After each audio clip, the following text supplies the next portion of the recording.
নমস্কার বন্ধুরা, মায়ার রান্নাঘরে নতুন একটা রেসিপি দেখার জন্য আপনাদের স্বাগত। তো আমি আপনাদের আজকে আটা দিয়ে একটা নাস্তা বানিয়ে দেখাবো, যেটা নাকি হেলদি, টেস্টি, বাচ্চাদের স্বাস্থ্যের পক্ষে ভালো, বাচ্চা বড় সবারই স্বাস্থ্যের পক্ষে ভালো এবং চটজলদি বাচ্চারা যদি কোনো টিফিনের জন্য ওই খাবার জন্য বায়না করে চটজলদি আপনারা বানিয়ে দিতে পারবেন। তো আসুন আপনারা দেখুন, আমি রেসিপিটা শুরু করছি, দেখতে থাকুন।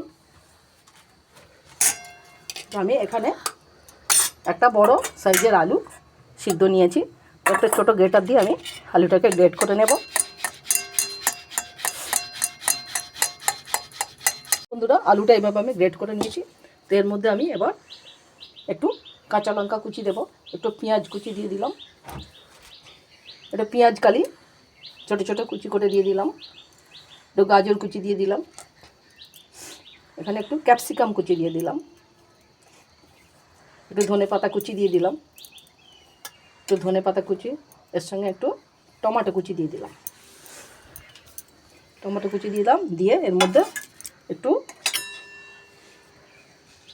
চিনি দিয়ে দিলাম,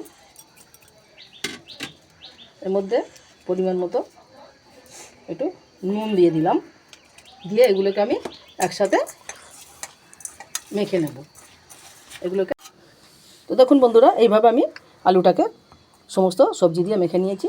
তো এর মধ্যে আমি এবারে কিছুটা মশলা দেব। এটা হচ্ছে ধনে গুঁড়ো, এটা জিরে গুঁড়ো, এটা ভাজা মশলা, ধনে জিরে শুকনো লঙ্কা ভেজে একটু গুঁড়ো করে দিয়েছি। সামান্য লঙ্কা গুঁড়ো দিলাম, যেহেতু বাচ্চাদের জন্য করছি আমি সামান্য একটু লঙ্কা গুঁড়ো দিলাম, কেননা কাঁচা লঙ্কা দেওয়া আছে। তো একটু সামান্য হলুদ গুঁড়ো দিয়ে দিলাম, দিয়ে এগুলোকে আমি এবার মিশিয়ে নেব। তো দেখুন বন্ধুরা, আমি কয়েকটা রুটি এইভাবে বেলে নিয়েছি, 3-4টে রুটি এইভাবে বেলে নিয়েছি। নিয়ে এবার আমি রুটিটাকে এভাবে পাতিয়ে দেব, দিয়ে এই পুরটাকে আমি কী করব, এটাকে পুরো রুটির মধ্যে স্প্রেড করে দেব।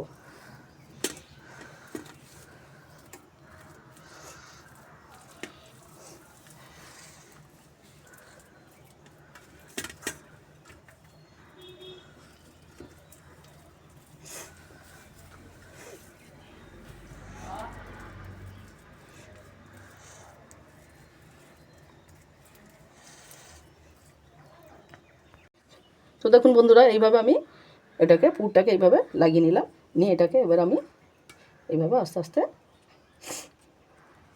রোল করে মুড়ে নেব।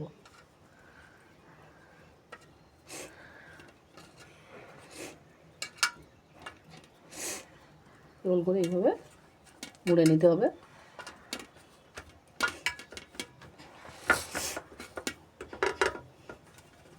এবার দুদিকে যাতে পুরটা বেরিয়ে না যায়, তার জন্য কাঁটা চামচ দিয়ে একটু এইভাবে দাগ করে দিতে হবে।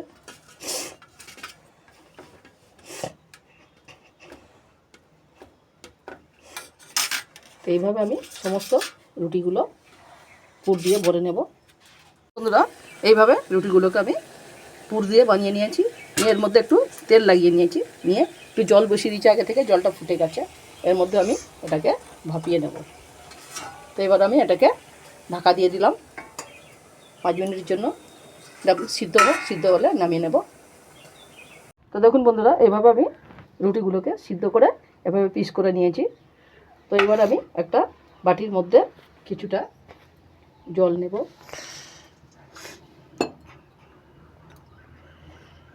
1 চামচ ময়দা দেব, 1 চামচ কর্নফ্লাওয়ার দিলাম, দিয়ে সামান্য একটু নুন দিলাম, দিয়ে সামান্য একটু ভাজা মশলা, ধনে জিরে শুকনো লঙ্কা ভেজে গুঁড়ো করে রেখেছিলাম একটু দিলাম, এটা জিরে গুঁড়ো ধনে গুঁড়ো একটু দিয়ে দিলাম, দিয়ে ব্যাটারটাকে আমি গুলে নেব।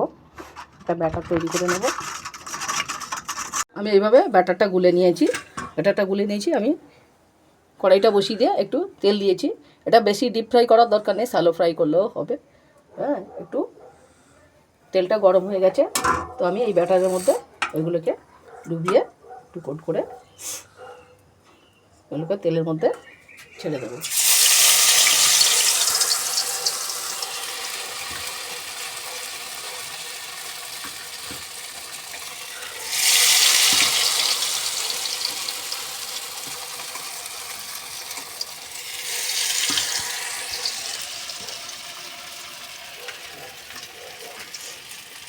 এইভাবে ছেড়ে দিলাম।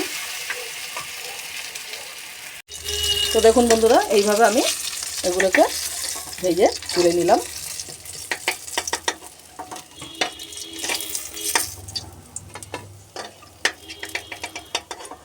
এইভাবে সবগুলোকে আমি ভেজে তুলে নেব।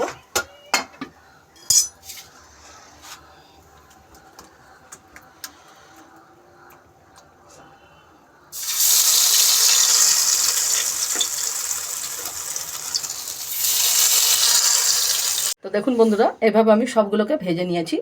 তো এভাবে বানিয়ে দিলে বাচ্চা বড় সবাই কিন্তু আনন্দ করে খেয়ে নেবে। এবং যারা সবজি খেতে চায় না, যে সমস্ত বাচ্চারা সবজি খেতে চায় না, তারাও এটাকে খেয়ে নেবে, তারা আর কোনো প্রশ্ন করবে না। তো আপনারা বাড়িতে এভাবে বানিয়ে বাচ্চাদের দেবেন, নিজেরাও খাবেন, খেয়ে দেখবেন কতটা সুন্দর, টেস্টি, হেলদি। এটা স্বাস্থ্যের পক্ষে উপকার, কারণ এর মধ্যে সবজি দেওয়া আছে। তো এইভাবে আপনারা বাড়িতে বানিয়ে খাবেন। যদি রেসিপি আপনাদের ভালো লাগে, আপনারা আমাকে একটা লাইক, শেয়ার ও কমেন্ট করবেন। এবং পরবর্তী রেসিপির জন্য আপনাদের সঙ্গে আবার পরে দেখা হবে। আপনারা সুস্থ থাকুন, ভালো থাকুন। ধন্যবাদ।